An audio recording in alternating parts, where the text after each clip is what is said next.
Good evening, good morning, good afternoon, good whatever it is, wherever you are, whoever you might happen to be. Welcome once again to Full Fat Spoiler Chat, the show in which we, the folks at Nerd Caliber, talk about a particular piece of nerdy entertainment that dropped fairly recently. Uh, all about what we liked, what worked, what didn't work, what we didn't like, themes, messages, and so on, which means we spoil the heck out of it. So, tonight's show is about Sweet Tooth, the Netflix series based on the DC comic that dropped last Thursday or Friday. Anyway, it's out there to be binged right now. One of the nice things about Netflix when you're doing shows like this is you can put it on the schedule and get it done like that. So, if you have not seen Sweet Tooth and you do not want it to be spoiled for you, you should probably find something else to watch. If you have seen Sweet Tooth, and or if you do not mind spoilers about something you haven't seen, feel free to hang around. We already got people in the chat. Stick with us in the chat. Make your comments about the show if you've seen it, or what we say about the show if you haven't. And please join us while we talk about this very interesting, different sort of take on a post-apocalypse kind of story. So I'm Rodney Brown. I'm the editor-in-chief of Nerd Caliber. I'm first-person shooter as a cosplay photographer on Facebook. Burley_adopter as a tech journalist and a few other things on Twitter and a few other places. Joining me tonight is the guy that started this whole gigantic media empire. Manny, introduce yourself. Hello, my name is Manny. I'm the founder of Nerd Caliber. Thank you for joining us on this episode about Sweet Tooth. There you go. All right, and already in the chats, assuming some of these people are still there, a bunch of you jumped in pretty early. Camilla, welcome to the show. Diogo, welcome to the show. Yeah, I ain't going to get your first name in any way, shape, or form, so I'm just going to call you Q&A. Q&A, welcome to the show. And Itzari, welcome to the show. And once again, big sign up above us, spoilers. Spoiler chat in the name. We're going to spoil Sweet Tooth because that's what we do in this show. Because that gives us the opportunity to talk about all the things that were good, bad, etc. So, if you don't want it spoiled, see you later. Otherwise, like I said, throw some stuff out there in the chat. Let us know what you think, and so on. All right, so what is Sweet Tooth? It's a Netflix series. It's based, as I said, on a comic book from DC Comics, a limited run comic book that basically tells the story of an apocalypse, which rather appropriately comes from a global pandemic, and at the same time connected somehow. Maybe we don't know at the beginning.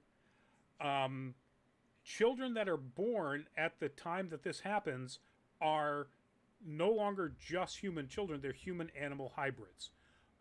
And that gets us to our main character, Gus, nicknamed Sweet Tooth because he's got a sweet tooth. He likes maple syrup a lot. He really likes maple syrup. And chocolate bars and anything sweet, really. Gummy worms, we find out. Really crazy about gummy worms. And actually, one of the greatest descriptions of somebody who's never tasted anything like the sort of sweet sourness of something like that. He said it's like lightning in your mouth. Like, damn, that's perfect. Yeah, that works. That works. But all kinds of human-animal hybrids are born. Most of them somewhat less human than Gus. More like anthropomorphic animals. Animals that can walk upright and maybe talk a little bit. And kind of all across, a spectrum in between.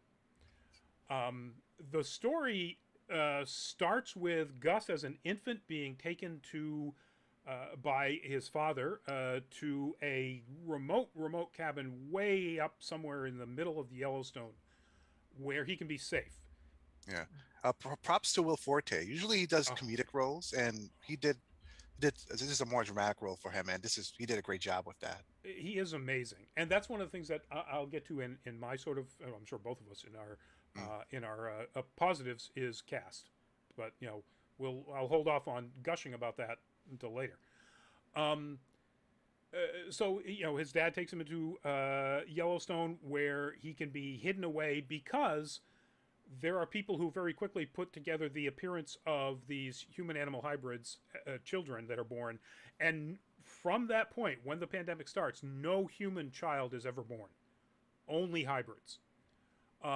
That these they think these hybrids are somehow causing it, the pandemic, and obviously causing whatever's keeping normal humans from being born, and so they're hunted. The hybrids are hunted by all kinds of people. Ultimately, after a few years, an organized group called the Last Men, which is organized along a very paramilitary structure.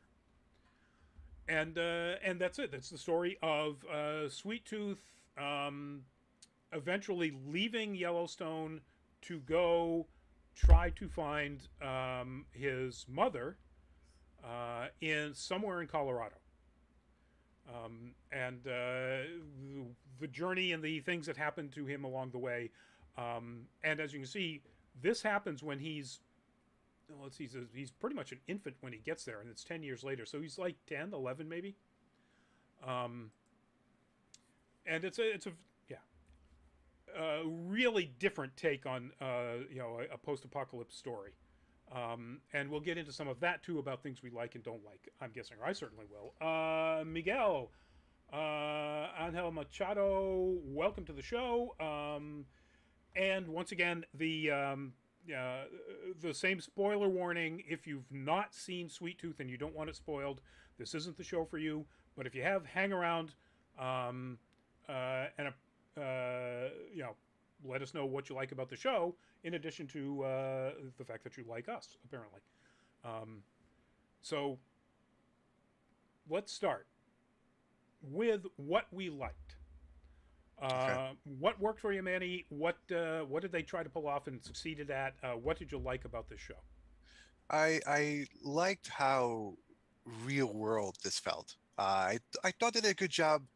Like usually movies when they do like a pandemic type of scenario, either it's really serious or really silly, like a lot of like the day after tomorrow 2012, those type of things where it's just mostly about graphics than the actual dealing with it realistically. But this just felt like a really realistic show. Like they it's very science heavy, at least that's how I felt. I don't know how true science it is, but it just felt also like emotionally uh, emotionally it felt very real. Like the when Sweet Tooth's father passes away and his reaction, and um, um, uh, uh, and just how everyone reacts to a pandemic, how everyone's stories, how they react to it and how they're dealing with it. I thought that was very real.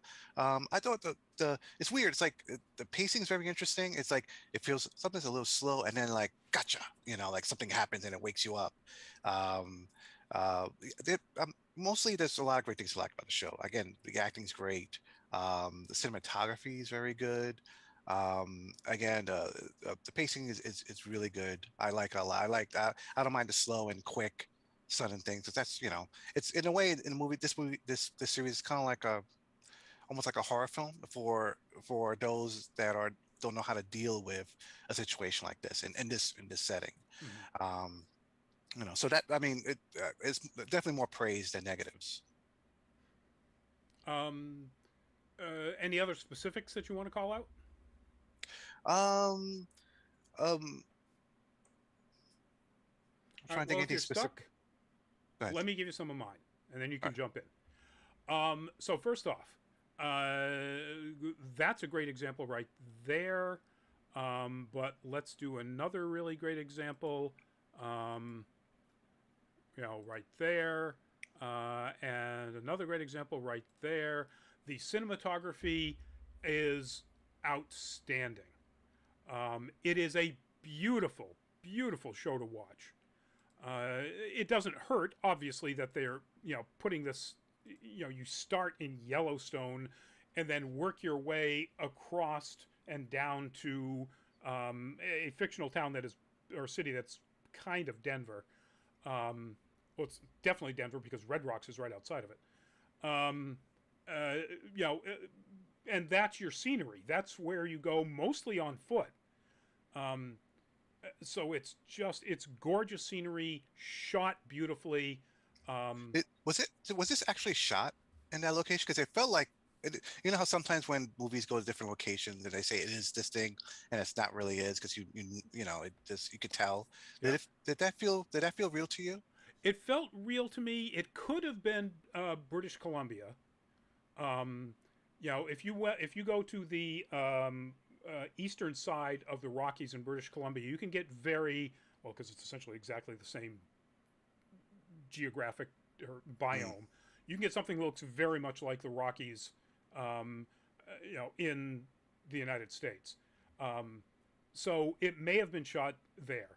I don't know. I haven't been able to find it. I did look a little bit in the IMDb listings, um, but you know what? Let me real quickly here. No, apparently it was filmed entirely in New Zealand, mm. and none of it looks like Lord of the Rings. So Wow. kudos to them.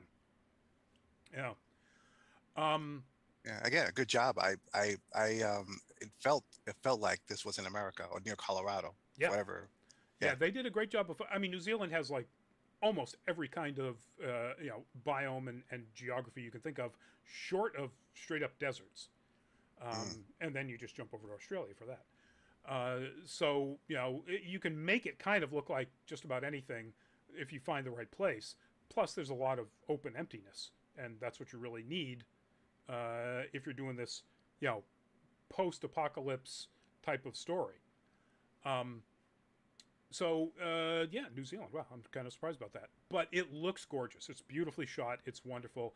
The acting is fantastic. Um, Almost across the board. I don't think there's anybody that delivers a bad turn. Um, there are people that are better than others.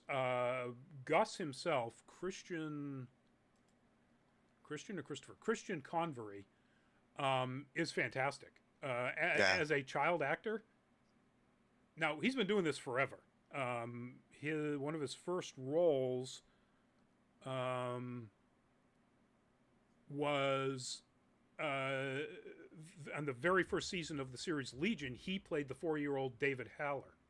Oh, really? Yeah, Oh, um, gosh. Wow. yeah. So this kid's been doing this stuff forever, and it shows. Um, Jep, or Big Man, as Sweet Tooth calls him, um, also somebody who's been working forever. Nonso Anozi. Um, I immediately recognized him from a movie way back in 2007. That's one of my guilty pleasures, The Last Legion.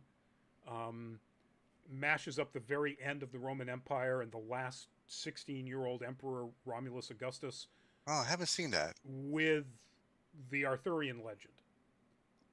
With an amazing Oh, oh, yes. Okay. Yes.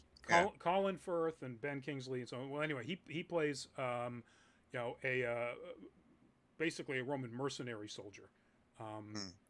from one of the provinces in North Africa, but best known as Zaro Zoan Daxos from the second season of Game of Thrones, the merchant in Karth, Hmm.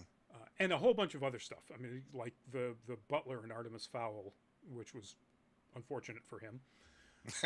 Um, but he's amazing, and he's a Brit, and his accent never slips.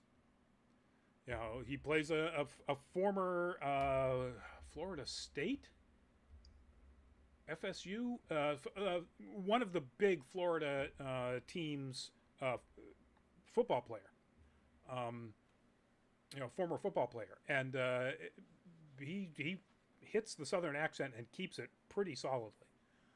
Um, Everybody in this is really good, really Hmm. solid. So that's another thing I really like about it. Um, I love the world, because in part it is like Manny said. They take a very humanistic, realistic look at what the lives of people would be like, because it's not a complete like massive collapse. Um, it's more like The Walking Dead without the zombies. So there are still pockets of some kind of humanity, There are still places that have electricity. There are still places that have well functioning societies and doctors and so on. And yeah, maybe they get around on horses, because why would you waste the gas if you need it to Mm, power generators for electricity? But that makes sense. Um, you know, there are trains. There are, particularly the last men run them or manage them. I guess they're sort of run by a private group of people. Um, and there are trains, pretty rare. It's not like you're going to catch a train every day or 3 or 4 times a day from one city to the other, but they do happen. Um, and so that all of that is, I think, a great take on you know what the world might be like if most people died, but it's not Stephen King's The Stand level, mm. or the Walking Dead level, where then they're all zombies. Yeah. Um, so yeah, I like that a lot. Um, the soundtrack I'm iffy on. There are times when it works really well. There are times when it's like, oh, good, here's another somebody's doing a Lumineers song or something. I mean, there's a lot of that, you know, bombastic folk rock stuff that happened about 5 years ago. Um, but there's also, I love this bit when we finally find out how um, Gus's father, who he calls Pubba, um, and Gus's mother, okay, well, and there's a big spoiler for the end, um, meet for the first time. It's over the fact that they are both deadheads. And so there's wonderful use of Grateful Dead songs in that particular episode, episode 7. Um, let's see, what else did I really like about it? Um, I, for the most part, like the fairly realistic violence. It doesn't go out of its way to be particularly gory. They don't really lean in on that too much. Um, but there are no superheroes here. Um, as big as Big Man is, he can't take 7 people. Yeah. Um, and it's well done. Without it being this isn't a martial arts flick or anything. It's we're not talking Born Identity, realistic fighting for people who are masters of fighting. It's just realistic fighting for people who are used to beating the crap out of each other. Let's see what else. Um, I guess that's pretty much it. I liked all of those things about it quite a bit.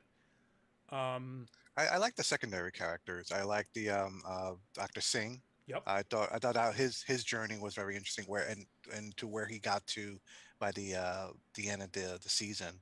A little tragic in a way, but the way the story frames it makes it like realistic. Even though he's doing horrible things or part of a horrible organization, you understand how he got there in a Right. way.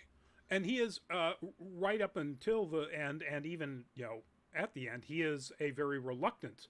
That's him on your screen, by the way, and that is the actor who played Kumail Nanjiani's brother in The Big Sick. Um, I knew I recognized him from something.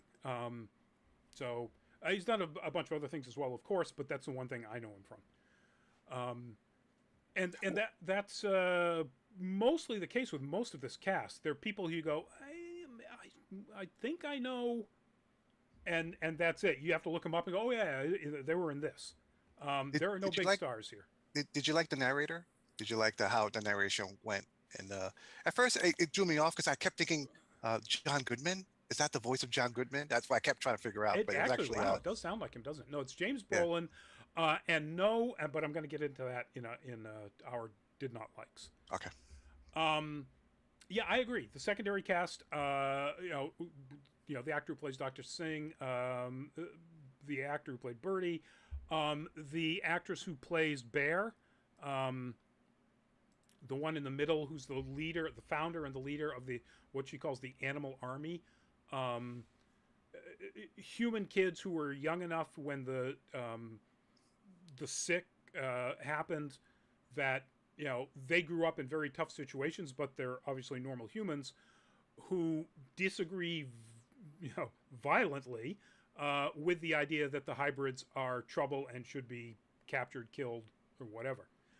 Um, that actress is really good. I really like that. I liked her performance. I liked the character, and I'm not sure how much of that came from the comic or was relatively new to the writing and to the actress putting it together. But you know, a, a good um, a good portrayal of a tough young woman who's kind of been forced to be tough by the circumstances that happened after the the end of most of the world. Um, so I guess that's my roundup of the things I really liked about this show. Um, so let's get into what didn't we like. Manny, what didn't work for you? What did they shoot for and miss? What didn't you like? There's just two things that bothered me. One, the first one I'm about to share is pretty much more of a personal one. This is something that I wouldn't like tell someone you shouldn't watch this because of this.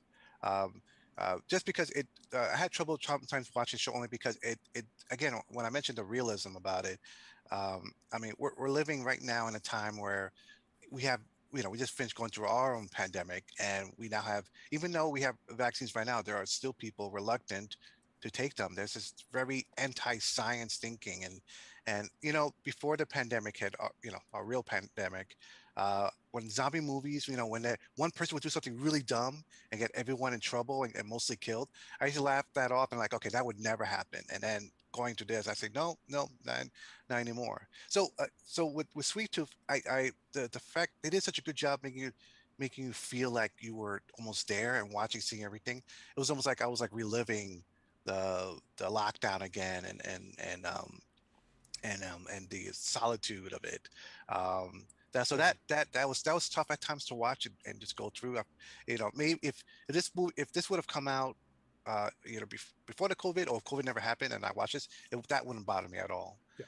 Um, And that's a good point. That might actually be bothersome enough to be called triggering for some people, mm, because there are people who still are not over the lockdown enough to be able to comfortably go outside and deal with people again.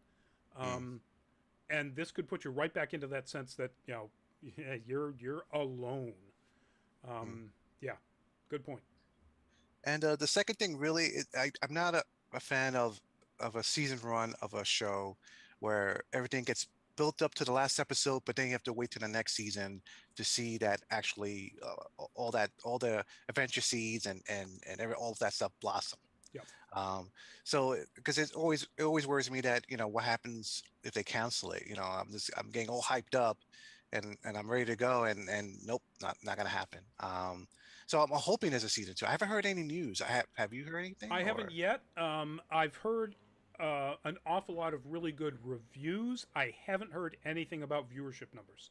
Yeah. Um, and based on the relative lack of commentary, I'm in our chat, I'm guessing that it's probably not being seen by an awful lot of people.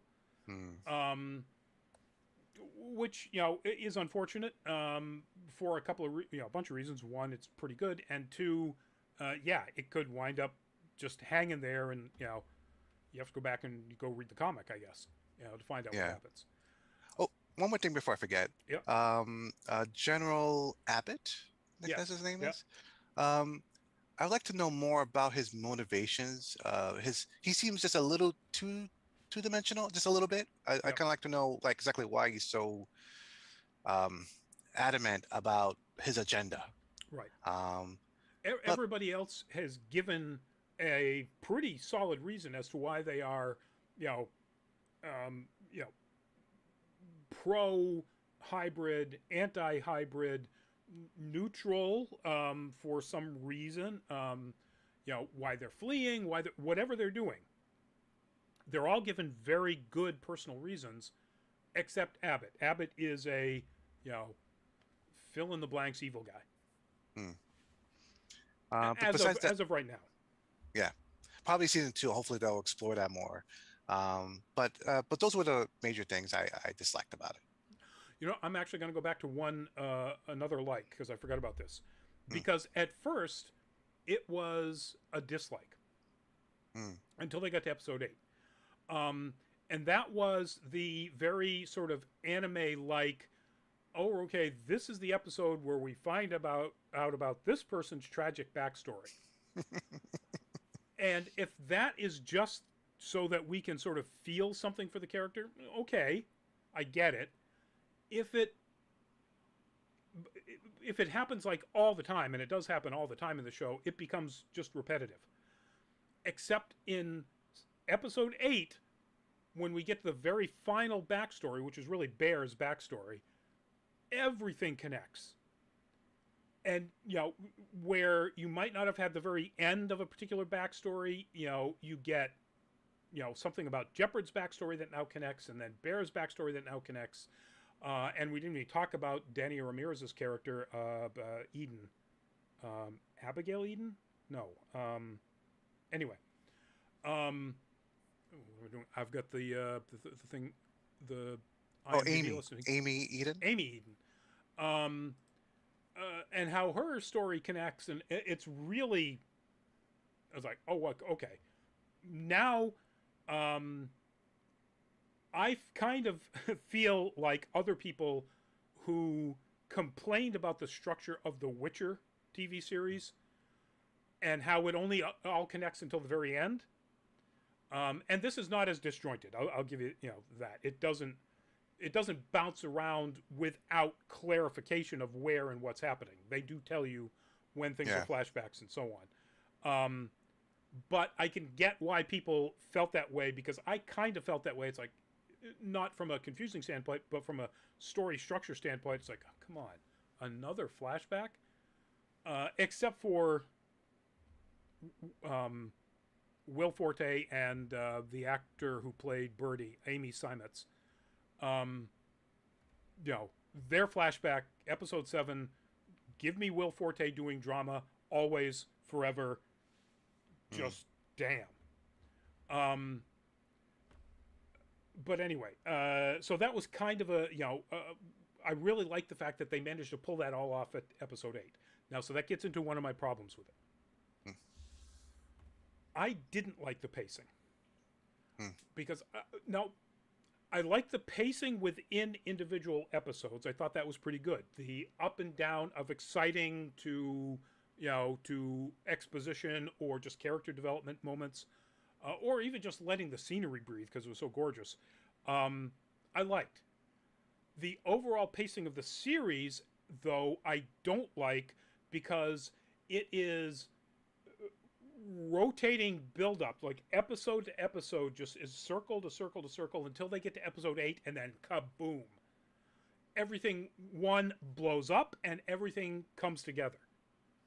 And it's like, you know, if you spread out some of that awesomeness in the final episode into each one of the previous episodes, it would, in my mind, take it out of that repetitive pacing problem. So you got 7 episodes where you kind of go, okay, well, this beat's going to happen and that beat's going to happen, and that, you know, we get it. It's almost exactly the same thing, except for the mostly flashback episode of episode 7. And then episode 8 just is amazing from a pacing standpoint, in that it's very exciting pacing.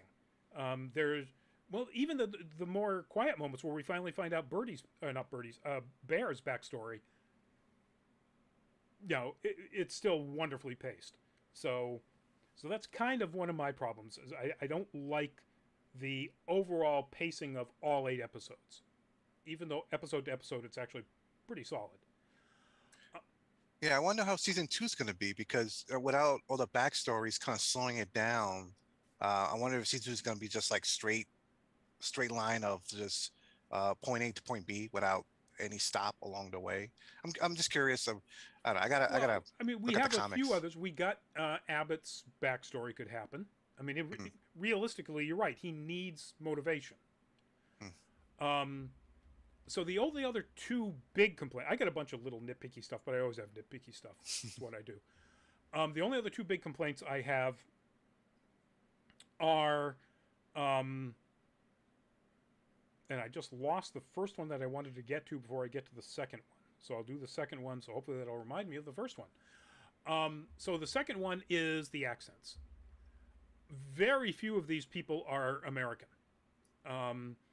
And as I've already mentioned, Nonzo does a fantastic job. Tommy Jeopard, big man. But from episode to episode, it changes for other characters. Abbott, the actor who plays Abbott, his accent goes from doing a pretty good job of channeling Trevor as the Mandarin in Iron Man 3, and it's really that deep and stentorious and very charismatic a voice, to what Scandinavian countries from now? And others do this as well, including Amy Seimetz as Birdie. There's a sort of big surprise at the end. We find out that Birdie is in fact still alive and is hiding out somewhere very far north in a lot of ice and snow. And she only says one word, and it's as British as you've ever heard.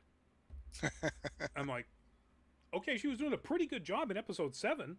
What happened? And they obviously filmed these out of sequence, I think, which makes sense. A lot of shows do. And at some points, the accents were reinforced, made, they, did multiple takes, or somebody learned, their accents better or something. And so from episode to episode, sometimes their accents just fall off a cliff. And that was a little bit immersion breaking. It obviously wasn't the problem with Dr. Singh or his wife, because they are, Indian Americans with fairly strong, Indian accents. Like, okay, all right, good. You don't have to worry about that because they're allowed to have their accents. So my other big problem is, I love James Brolin's voice. I hate narration. Narration is a crutch, and in this show it was used as a completely pointless and meaningless crutch. Most of it was to tell you how you were supposed to feel about an episode, and right until the very end, where it tells you exactly what the message of the entire show up to this point was. And I'm like, you don't need to treat us like idiots. We know that, we can get that. The narration does absolutely nothing to move the story along. And I'll give them that. They don't use it for exposition. But they do use it to set emotional tone at both the beginning and the end of the episodes. And I'm like, I know how I'm supposed to feel about this. The director does a great job. The actors do a great job. It's well written for that. I know what I'm supposed to feel. Don't tell me what I'm supposed to feel. Even if I didn't, the musical cues would do it, as is the case in most movies or shows. So, to have a, sort of long, rambling, poetic, narration that ultimately is supposed to tell me what I was supposed to feel about the last episode, or what I should feel as it's coming up, is like, stop it. Just stop. So now I get that's a personal thing, but I also think in general it's completely pointless if it doesn't do anything other than reinforce what you're supposed to take out of the piece of entertainment itself. If your piece of entertainment isn't strong enough to hold these messages, these emotional messages, or the overall message of the show, then you did it wrong. And this didn't. So, anyway, that's my one big gripe. I agree with you with the narration. As much as I like the James Brolin's work, or even John Goodman's work, but yeah, I agree with you. I don't mind narration in the first episode because you want to just give your viewers the details. But afterwards, okay, you could sit back now. I got it now. I know where the show's going. Yeah, Yeah, I agree with you. It didn't need that. yeah. And realistically, it didn't even need it in the first episode because while now that you mention it, he does provide some exposition in the first episode, and then none after that. It's all you know meaningless, poetry essentially to try to set a tone. But it didn't need it. It absolutely didn't need his explanations in his exposition in that first episode. Um, the only other thing that is kind of a consistent problem for me is I get this. Sweet Tooth is a 10 or 11-year-old kid, but he's also been raised to be extremely cautious by his dad. And he consistently, through the first 5 episodes, he wises up after episode 5, but for the first 5 episodes, he does 10 or 11-year-old stupid things and only gets out of it by the convenient appearance of new characters. So each character's appearance in those episodes is basically a Deus Ex Machina. Now they're great characters and their introductions are very interesting and it's very exciting and so on, but it's like, can't you come up with other ways than making Sweet Tooth do something stupid and then having him get saved by new character X? Um, Uh, One thing, it's just a small thing. Do you think it's possible for someone that young to survive in the woods for so long? it 'Cause I depends was on how well he's been set up for, and if you notice, he's pretty close to not being able to. His garden's dying. hmm, He's running out of supplies. He's not old enough to be able to take care of the things that his father did. His water supply is running out. And that's why Big Man. That's why Jep starts fixing some of those things at first, thinking that the kid is going to stay there. I think it's a stretch, but he's been raised by a survivalist dad who basically set things up as best he could. And obviously, spoiler alert, but his dad dies, and when he's about 9, so he's alone for about a year. He says, all the seasons.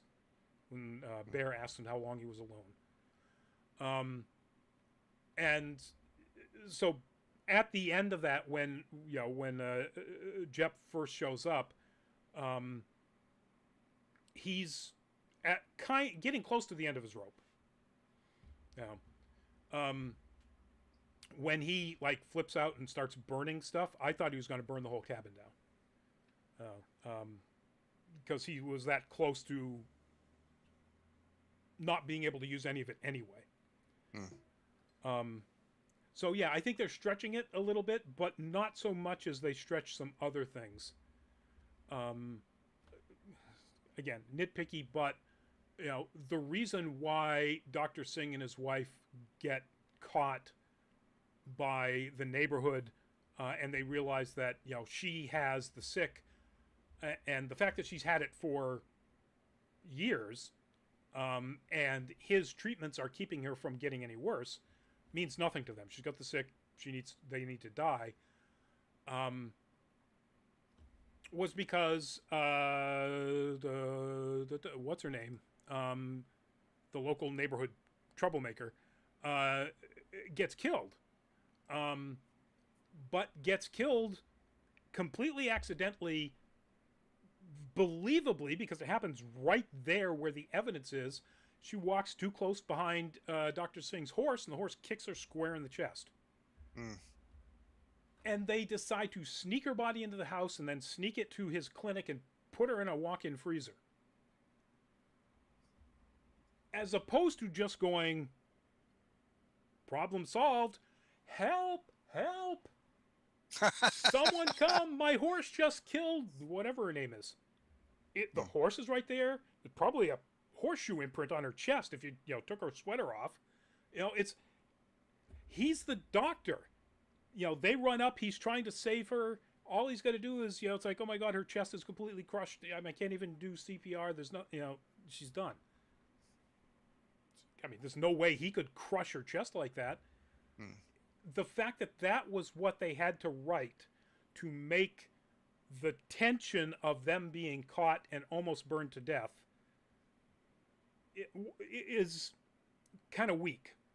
Hmm. It in a show in which all the other characterizations and motivations and actions of characters are really believable, that one was really unbelievable for a doctor and a smart man who was presented with a completely believable solution to his problem of the fact that this local nosy neighbor was about to rat out his wife. And I just that bugged me all the way through when they get rescued by General Abbott showing up because he needs Dr. Singh to continue his the research that had been going on about trying to use hybrids to create a cure. Horrible research, to be sure. It's like, okay, so they just wrote this whole thing, made Dr. Singh do something stupid just so they could have this very dramatic moment where they're rescued from being burned alive by the bad guy. Like, it's weak. In a show that's otherwise not weak, that's weak. Yeah, lots of good timings.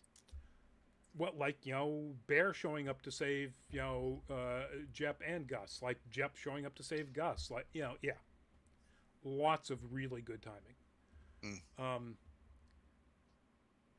And, I don't mind Deus Ex Machina if it just sort of happens. It's like, okay, all right. And they fill in the backstory and we understand the animal army. It's like, all right.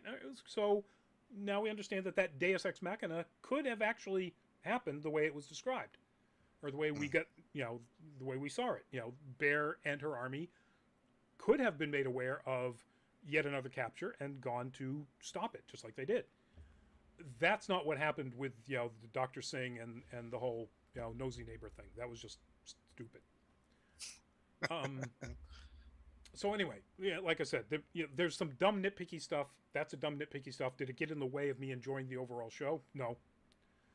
I just kind of went, all right. Get them to where they need to go, and how they got there, I'll just hold my nose. I think that's pretty much it as far as things that I didn't particularly care for in the show. And again, none of them were show breakers at all. Even James Brolin's narration, like I said, I hate narration when it's absolutely meaningless, and in this case it's meaningless.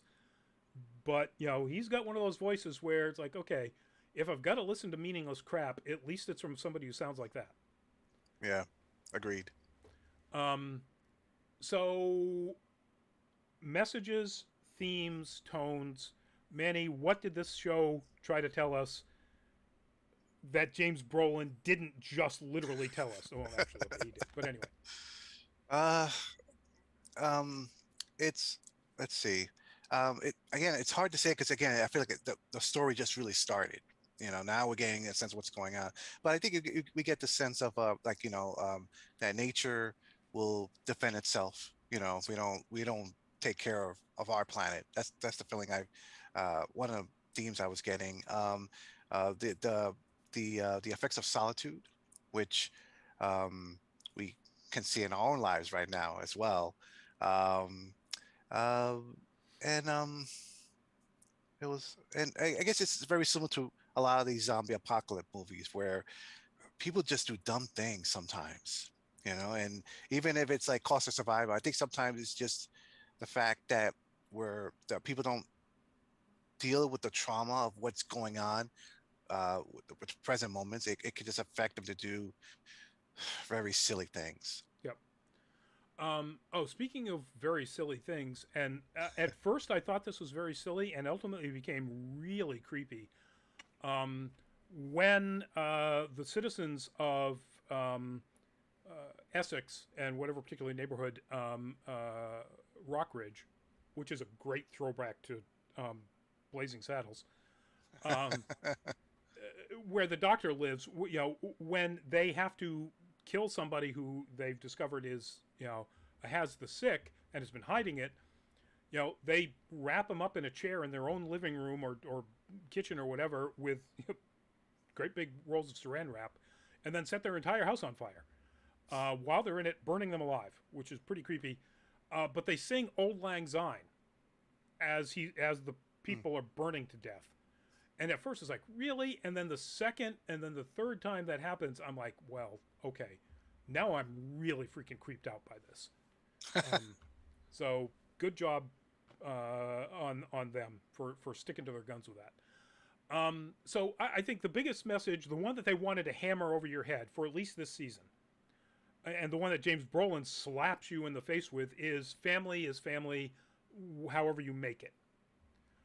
That a found family is as much family as any other, and that is borne out in how many people lose their family, um, whether their family even existed at all in the way they thought it did, like Gus's absolutely did not. Um, it still ultimately boils down to family is who you decide to be family. Um, Gus's dad decided that Gus was his family, even though he really wasn't. Ultimately, Jep and Bear and Gus are family, even though they don't get along at first, and Jep in particular was really reluctant to do so because of the horror of what happened to his family. Um, and all of that, it's all it's so obvious that when James Brolin says it at the end, it's like, yeah, really, you think?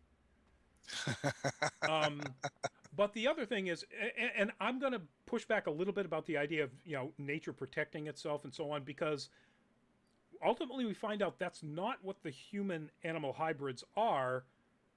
They are another function of the research that was being done that also created the pandemic. Mm.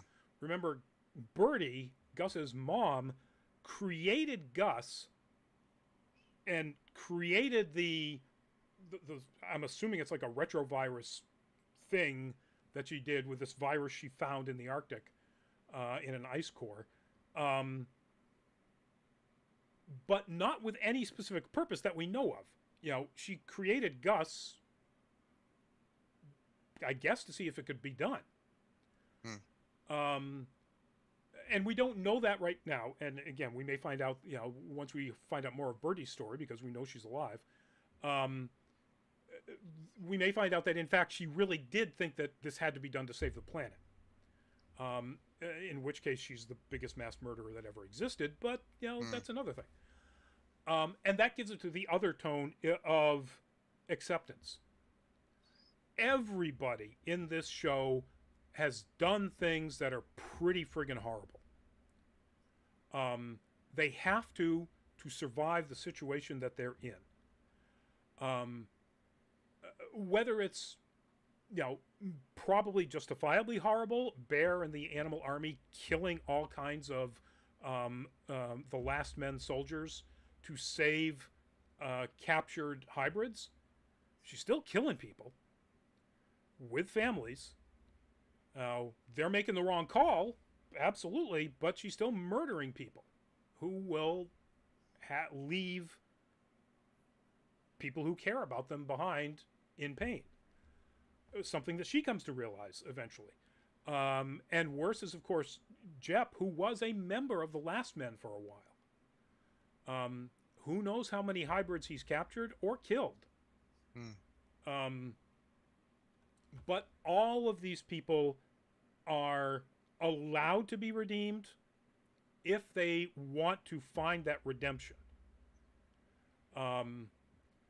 Even to the point where, it almost seems like was Johnny one of Abbott's flunkies, who Abbott is always asking to do like menial stuff. So he's sort of like an aide de camp, I guess, to General Abbott. You get the impression that maybe he's going to become a redeemed character. That even in The Last Men, because we know Jep got out of it, the big man got out of it, that even in the current Last Men, there might be people who are pretty close to being done with all that stuff. So I think that's a huge part of this story. Everybody does bad things.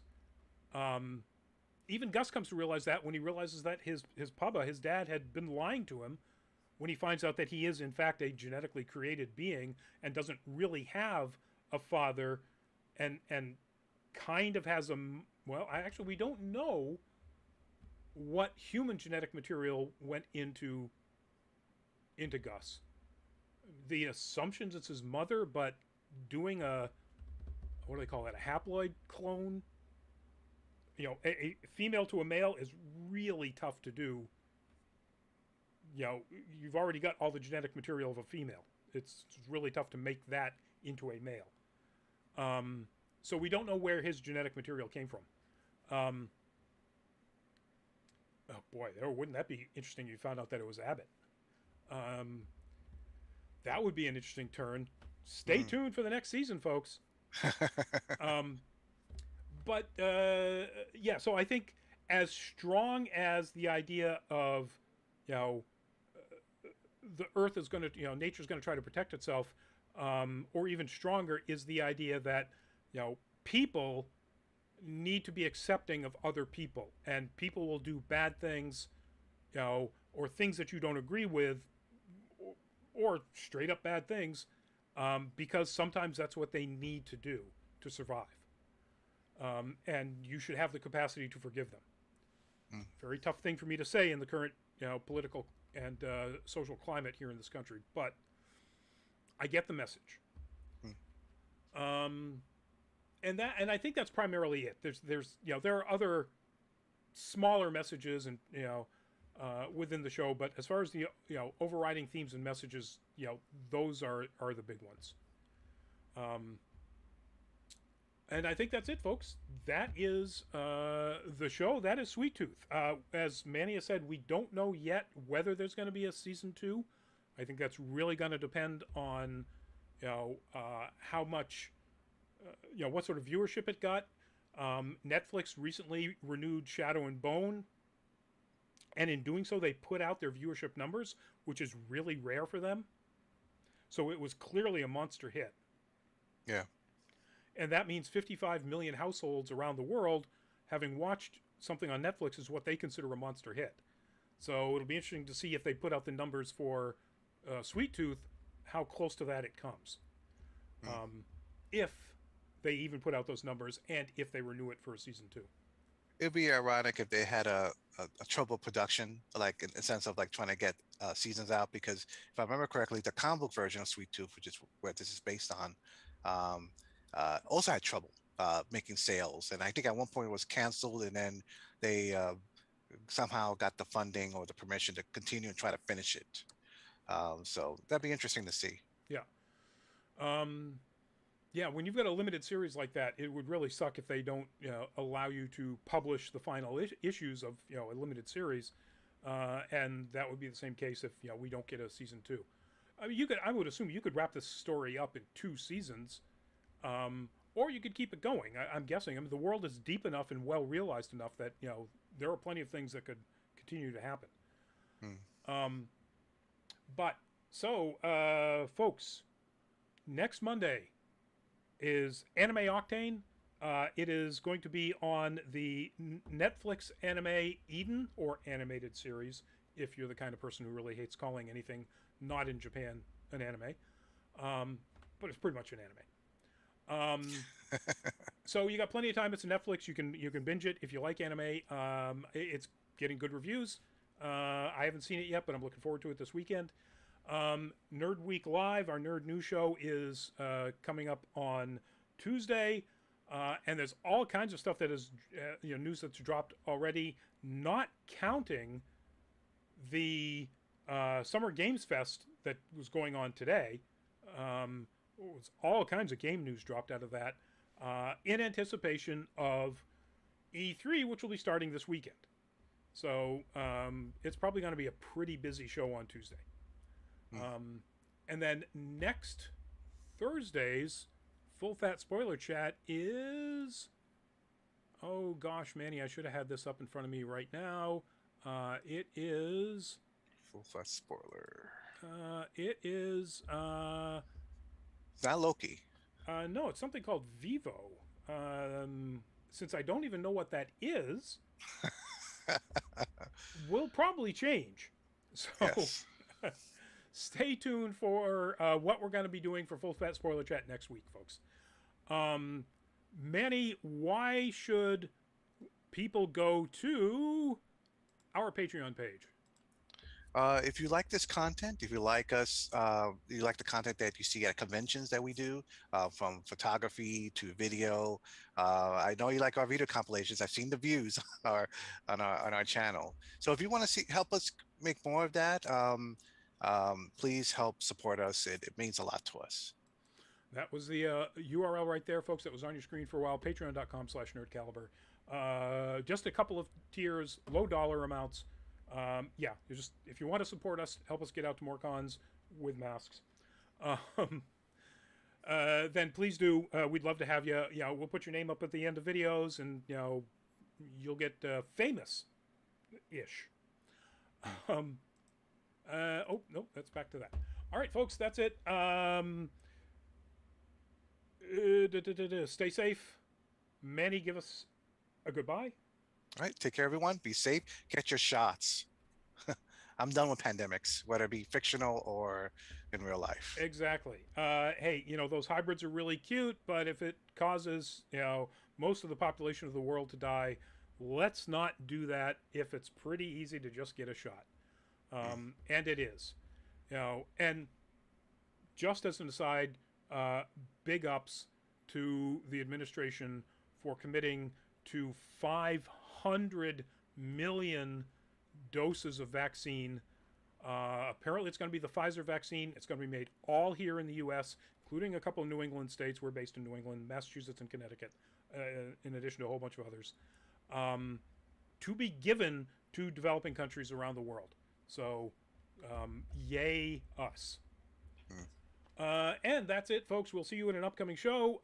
Please stay safe and enjoy this, for us here in New England, much cooler weather. Yes.